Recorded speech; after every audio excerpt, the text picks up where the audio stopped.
everyone, and welcome back. It's Boone. In today's video, I'm going to be talking about something that I like to call residual dysphoria. First and foremost, I feel that probably every single trans person watching this, certainly most, would agree with me that dysphoria is like the weather.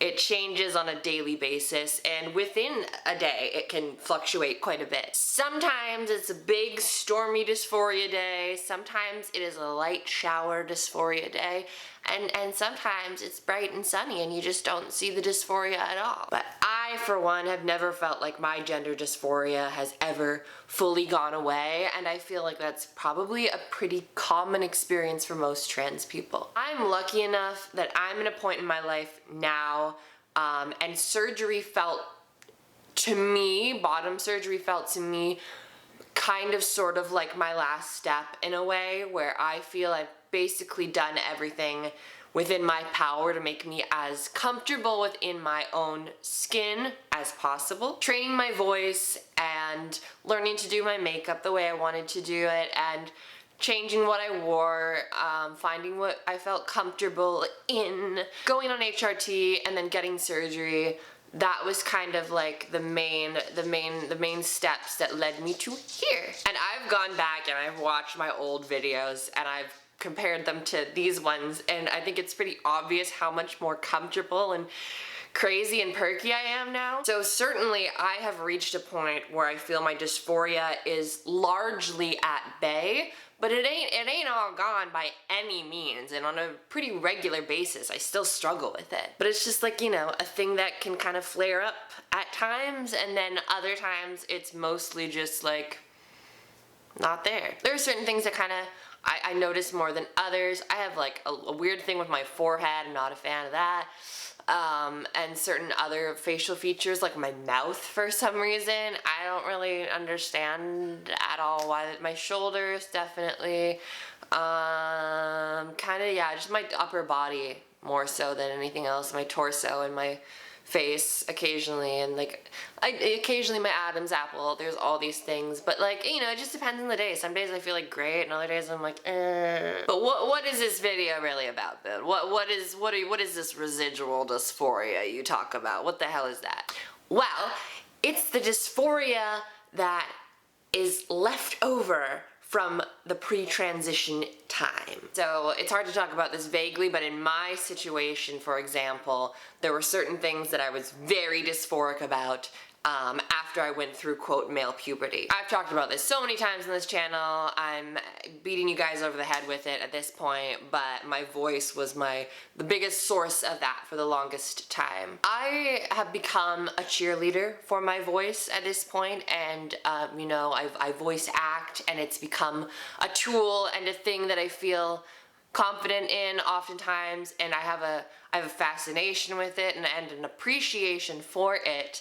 However, it still gets to the point, oftentimes, where I feel uncomfortable with it. It's very back and forth. What I've noticed is that around certain people who knew me for a long time before I transitioned, either I myself will actually change my voice around them because I'm so uncomfortable, and it will start to revert to an older place where I sounded more masculine, or I may not even change my voice at all, but I am kind of hearing it as it sounded when I was 14, 13 years old, because that person knew me very well at that time, and I'm looking at myself through their eyes from the past. And it kind of leads into this larger thing, this larger insecurity, where anytime I'm spending time with someone who's known me since before I transitioned, I wonder how they really see me. I wonder,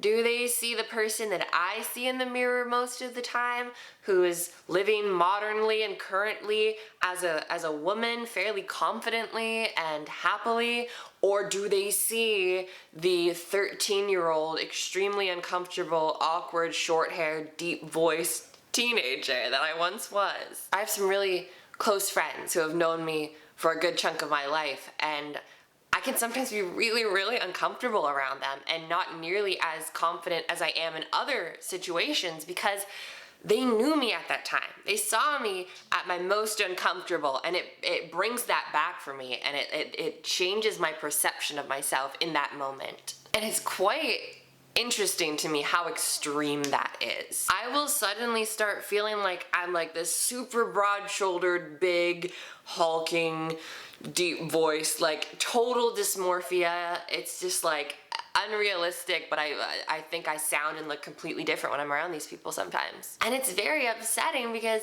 there's people I really love and care about. When I'm around them, it can sometimes be painful, which is a really difficult thing to navigate. Obviously, my family has known me my entire life, so, you know, I'm totally comfortable around them, but I will still, like, often feel kind of weird about, like, how do they perceive me? All of my transitioning happened very gradually. So I remember after my voice I had trained it, years of training, and then I played an old YouTube video I did from before I did this channel when I was like 13, and they heard the difference and were so shocked because they witnessed that transition.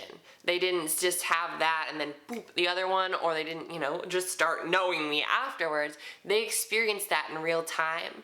So it was, yeah, just as gradual and I would say I do feel definitely more comfortable around my family than other people who knew me before it transitioned because they kind of experienced my transition the same way I did. What I mean by that is because they were around me the entire time, they saw everything constantly and witnessed me sort of transform into a more confident self, and they were kind of a part of that journey, so I'm less insecure around them. That being said, it still comes up sometimes. Sometimes I'm like, oh, like these people knew me intimately at a time in my life where I was not who I am now and not confident, and, you know, were very close to me within my family, so I'm like, ah!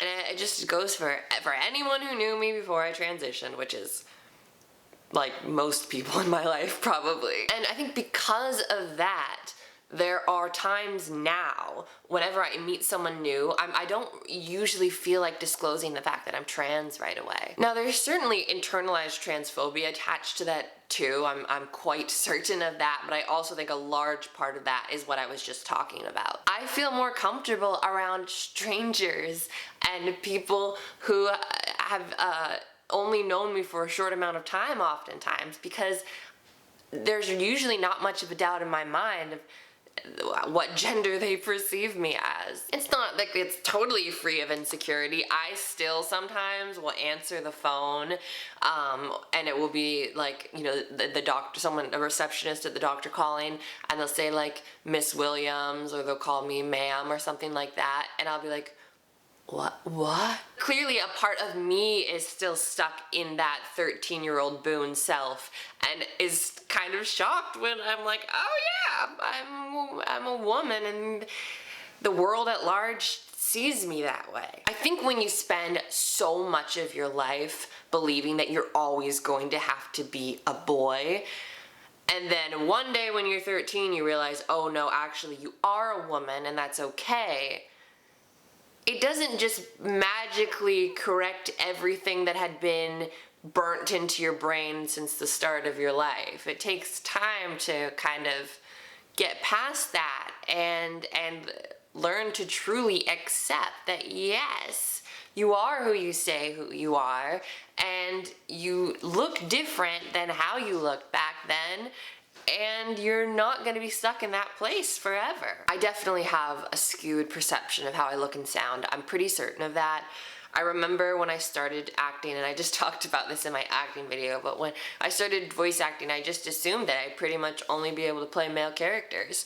And then I only ever get sent pretty much auditions for female characters. So, you know, as it turns out, that's much more my range. My range has completely changed. I have a totally different vocal range than I did 6 years ago. But I just think there's a part of me that hasn't caught up to all the change that's actually happened in my life. A part of me that's like, still stuck back then and doesn't fully see the person that I have become and also truly have always been. I was in a only really one serious relationship in my life, and I started that relationship at pretty much the very beginning of my transition. I had been socially transitioning for a few months, but I had just started hormone replacement therapy the very month we started dating. In hindsight, that probably was not the smartest move because I was so deeply uncomfortable with myself at that point. Starting a relationship opens up such a whole other can of worms. It was kind of like putting the cart before the horse in a very major way that was probably not the smartest. And I remember after we broke up, very quickly I started to feel like way more confident in myself because I realized I was seeing myself as the person I was when I started that relationship, which was not the same person I was when it ended. Certainly not in terms of how I actually looked. Like, my appearance changed a lot. That was like almost a full year of HRT. My hair was longer. I had been training my voice. My voice sounded drastically different by the end of it. I had learned to do my makeup better, and I had boobs, and my face had softened, and all of those things. So I remember that ending, and then I was like starting to kind of see myself more in the present and realize, oh, I actually can like feel much more confident than I was before. And so, I sort of like stepped away from that and had new experiences and met new people. And the more I did that, the more confident I felt in myself and the more comfortable in my skin I began to be. And now especially, like, I feel better than I have ever, I think, because the pandemic and bottom surgery, that period of recovery, and then the pandemic, like, was this cocoon for me to really take time away from all of these people who had known me during these difficult times and just focus really on me. How do I see me? How do I feel? What do I want to do in life? What do I want my next step to be? What's important to me? What do I value? Who am I? Like, rather than just spending 110% of my energy all the time, I'm worrying about how people see me. Taking that time and finding acting as a passion and a career, and finding what's really important to me, and just slowing down and reflecting and healing has been so crucial for me. I now visit friends who knew me a long time ago, and I'm much more comfortable and much more secure in who I am when I go and see them. It still does sometimes, bring back those emotions. It still happens for me, but I do think it's been getting better, especially this year. I feel like this year has been a very healing year for me. I remember though, when I was in that relationship I was talking to you about, I made a lot of friends at that time too, that I sort of developed a social circle around that relationship. And as I continued to transition, I kind of felt like I was always trying to prove each step of the transition to people, if that makes any sense at all. Anytime I felt like I was starting to look more feminine or sound more feminine, I was so desperate to have a confidence that matched that. And I really often didn't, because I was so concerned with how other people saw me that I couldn't really just relax into myself. I think it took leaving that relationship, if I'm being honest with you, at that time in my life. It took a lot of personal time, a lot of my own self-reflection, a lot of putting myself first for a very long time in order for me to genuinely find a confidence within myself that matched the way I felt my physical appearance and voice were changing. So to catch us up to the present, I still struggle with gender dysphoria on a fairly regular basis, not nearly as bad as it was even a couple years ago. Bottom surgery, as I said, was a huge thing for me, and then the time I've had to reflect and a number of other factors have helped.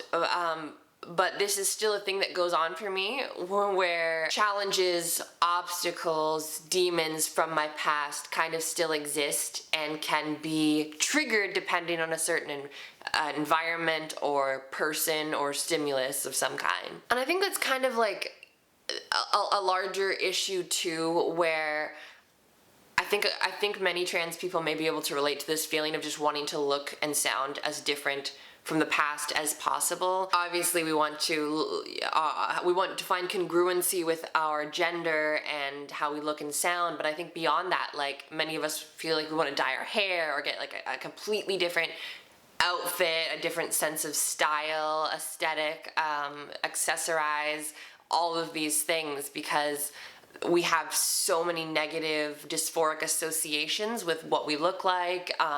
Even if, like, you know, you're at a place where you're cis passing.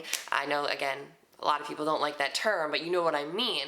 You're at that place like where no one would ever think you were anything but the gender with which you identified.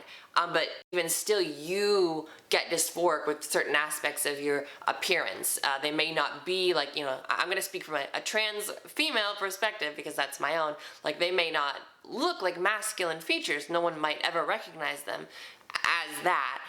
But because it's something that you just associate with your past, when you looked more masculine, then it might cause dysphoria. I don't know why I'm talking in the second person. I should just be using the first person because these are all experiences that I've had. I think a good example is my hair. Like, when I started growing out my hair, early on, I found that when I did pigtails, or even just a ponytail, I felt way more confident in myself than I did when it was down. I think it's because that when it was down, it just more resembled how it looked when I was really little and dysphoric, because I had long-ish, wavy, curly hair as a kid. And so now this is like kind of how my hair looked as a kid, but longer, really. So it took me a really long time to get over that, and I think only very recently have I started to feel more comfortable wearing my hair down. For the longest time, I really wanted my hair always to be in braids or pigtails or a ponytail of some kind or a bun, because that was different. I couldn't do that with my hair before. It was like, yes, this is a womanly thing and it's different from anything I've ever experienced with myself before. So I was distancing from myself from that past me that was in so much pain. I just didn't want to resemble that person at all. I feel very, very, very recently I have started to heal from that in a way. I'm a lot more comfortable not wearing makeup now. I know I am in this video, but oftentimes I don't. Like I just said, I am a lot more comfortable wearing my hair down, and just in general, I'm not so afraid of that person that I was. I'm not so afraid of her because I recognize that that's me. Yeah, I was struggling with dysphoria then, and I didn't look and sound exactly how I wanted to look and sound, but I don't need to throw away every ounce of old Boone in order to feel not dysphoric. Yeah, it can be challenging at times, but I was still myself back then. I was still expressing myself how I wanted to for a long time, up until puberty, and then things got a little dicey, but I was me, and I, you know, I'm discovering parts of myself that I really kind of tried to throw in the trash and sweep under the rug and all that for a long time. And I'm now learning to embrace them, like more maybe traditionally masculine personality traits and attributes that I have. I'm learning to really accept and embrace and appreciate. I think my voice is another aspect of that. I used to try and make it sound just pretty much as far away from how it used to sound as possible, which kind of resulted in this sort of weird valley girl thing that really wasn't me. I think, you know, there was definitely a time in my life where I had a voice that was cis-passing, but I wasn't really comfortable in it, and it would kind of usually change depending on who I was around because I couldn't really authentically express myself in that way. It was a good customer service voice. It could talk to strangers pretty well, but it didn't really serve me for being a human being who exists in the everyday to communicate with all sorts of people and express how I'm feeling, what I'm thinking about. So eventually I learned to kind of find a voice that I find feminine enough. I never get misgendered over the phone, which is good, and I'm comfortable enough with it, and it just feels like me. It just feels like my voice, and I don't have to push in any way. I'm not trying to hide or be someone different. It's just a modified voice. It's my attempt at creating what my voice might sound like if I had not had a testosterone dominant pubescent experience. So kind of all these things, you know, that this is different ways that this is manifested, and it's just something I'd been thinking about for a while and wanted to talk about. I won't get into it fully in this video because I've already been talking for a while, but another thing it brings up for me is I used to be a competitive Super Smash Bros. Melee player, and within that community it's very male dominated. It's very sporty. It has that sort of masculine, like, competitive, jock-like atmosphere. Even though you might think of it as a nerdy atmosphere, it feels like you're at a sporting event. I remember sometimes when I play Melee, even now it's not so much, but definitely like a couple years ago, whenever I play that game, I kind of would go back into that mode. I get my man-spreading action on, just trash talk, and like my voice would even change, all these things. Like I had my whole persona attached to that world, so that environment, it would bring back a different me. And I just think that's interesting. I think it's so fascinating how environments from our past or people from our past can bring out different sides of us that maybe we like and miss, or maybe we're not a fan of and we changed for a very important specific reason. It's just interesting to me, and yeah, it's weird. Let me know what you think. Let me know if you guys, I know what I'm talking about, if this makes sense to you, if it resonates with you. It's something that I've experienced a lot of and I've thought a lot about for the last few years, and it had been on my mind specifically recently, so I wanted to journal that and talk about it as I do, and I appreciate you listening. I hope this video was valuable or interesting to you in some way, and thank you for watching. I will see you next time. Bye.